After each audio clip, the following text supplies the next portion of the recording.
Did you know that there are many benefits to enjoying a hot beverage?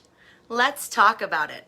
Hello, beloved. I'm Stephanie Bandosic, and if we haven't met, I'm a Reiki healer, an energy alchemist, and a storyteller from upstate New York, where it is cold and snowing. We're at the tail end of an ice storm, snow and ice storm.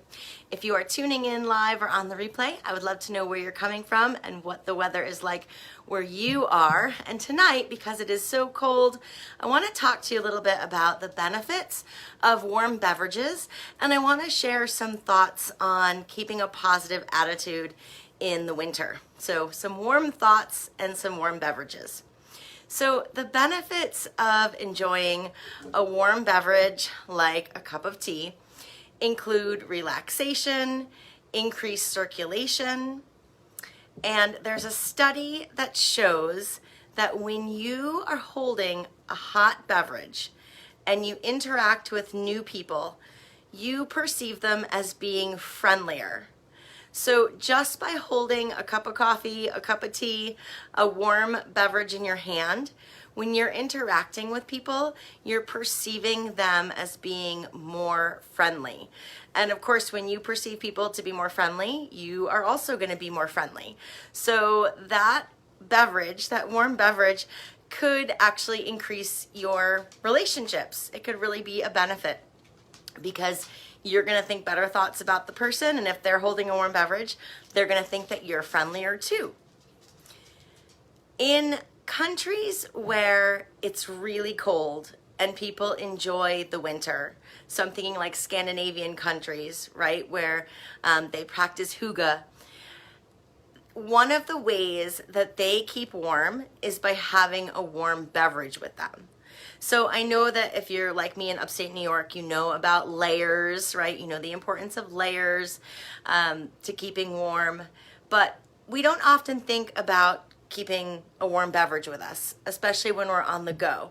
But even at home too, if you're wanting to decrease your heating bill and keep that heat a little bit lower, having a warm beverage, cup of tea, cup of coffee, whatever your warm beverage of choice is, maybe some hot cocoa, that is going to actually keep you feeling warm. So I've experienced this myself. My mom isn't able to drive anymore, so I've been taking her to classes at the local senior center, and I've been waiting in my car while she does her classes, and I bring my crochet to practice, and I bring my ukulele to practice, and I've been bringing tea, and it's really helped to keep me warm. So that's something that I highly recommend, especially if you're on the go and you want to stay warm, have a warm beverage with you. So again, just having a cup of tea, those are some really amazing benefits, right? We often think about a relaxing cup of tea, but I don't think we think about increased circulation. I certainly don't think we think about people perceiving us as being friendlier or us perceiving other people as being more friendly. And of course, again, if we want to be staying warm, whether we're on the go or in the house wanting to keep that heating bill down, a warm cup of tea is a very frugal and easy way to do that. So those are lots of benefits coming from a really tasty and inexpensive beverage that can also be very healthy for you. As long as you're not loading it up with sugars, that can be a really healthy cup of tea. And I love all kinds of tea. Let me know, do you have a favorite? I love all. Black tea, green tea.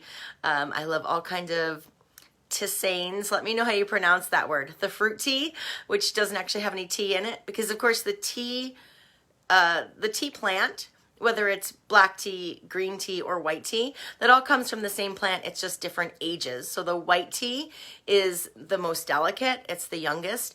The green tea is in the middle, and then the black tea is a little bit stronger. So it's aged a little bit longer. I love Earl Grey, so I love bergamot. I love chai tea in the winter, all kinds of teas. So let me know what your favorites are if you are a tea lover like I am. So I am, again, in upstate New York where it's cold, and I keep warm with the beverages often. And the local folks, to me, are the Hodenoshoni. So I don't know if you know who the local Native American traditional people are to your land, but if you do, I would love if you shared that with me. I'm super into traditional culture and Native American culture, so if you know who the traditional people from your land are, let me know. I'm on Hodenoshoni territory, particularly in Kanien'kehá:ka territory, so Mohawk territory. And the story of snow locally is so beautiful that it really helps me to enjoy the winters a lot more once I heard of it. Now, I am not a mom other than being a fur mom to my fur baby Clarabelle, but we know that Mother Earth provides for us all day, every day. Not just for all of her human babies that she has, but she is every day birthing and caring for animal babies and plant babies, insect babies, all kinds of babies. So in Hodenoshoni tradition, the belief is that when Mother Earth gets tired, because all mothers know how tiring it is to birth and care for their babies.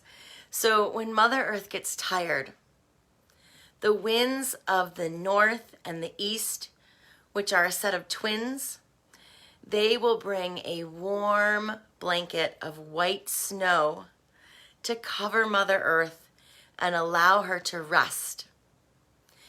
When Mother Earth has sufficiently rested, the twins of the south and the west will come and they will wipe that blanket of white snow away. And so when I get frustrated with the snow and I'm ready for spring, but Mother Earth isn't, it really helps me to remember that Mother Earth is resting, and this is just part of the seasons of our life. So it's the season for Mother Earth to rest. And I also believe that it's a season for us to rest. So I'm not saying that seasonal affective disorder, SAD, doesn't exist. We really need vitamin D. And when we don't get sunlight and we don't get vitamin D, we can really be affected by that. But I do believe that a great deal of what we call SAD is really just our inability or our lack of recognition that we should be slowing down in the winter. I think that it's a mistake to try to keep up a summer's pace rather, in the winter. I think a winter's pace should be slow. I think that we're meant to rest more. I think that we're meant to sleep more. Maybe not totally hibernate like the bears do, but I do believe it's a time of rest and rejuvenation and inward reflection. And I think that in our modern society, because we have modern electricity with lights and cars and, stores that are open 24/7, we feel like we should still be going 24/7, but we're not a machine, right? Our body is not a machine. Our body is more like a garden. Some days it needs more water. Some days it needs more nutrition. Some days it just needs rest. And so we, I think, are meant to recharge in the winter. We're meant to slow down. We're meant to relax. We're meant to sleep more. We're meant to slow down. Maybe spend some more time relaxing with family and friends. That's another way in, again, like Hygge countries where they practice. One of the ways they enjoy the winter is by spending that time indoors, gathering together with family and friends for game nights and puzzle nights and movie nights and, just relaxation and enjoying each other's company.